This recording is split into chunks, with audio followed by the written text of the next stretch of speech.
జల్లెడి పడితే ఒక్కడు కూడా నిలబడ్డా. ఇలాంటి ధైర్యం లేని జనాన్ని పెట్టుకుని వీడేం చేస్తాడు? అవును సార్, మీరన్నట్టే మాకు ధైర్యం ఉండేది కాదు, శక్తి ఉండేది కాదు, నమ్మకము ఉండేది కాదు. చావు మా మీద గంతులేసేది.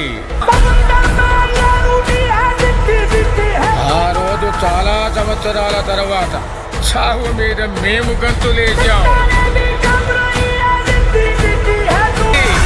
మీకొక సలహా ఇస్తాను, మీరు మాత్రం అతనికి అడ్డు నిలబడకండి సార్.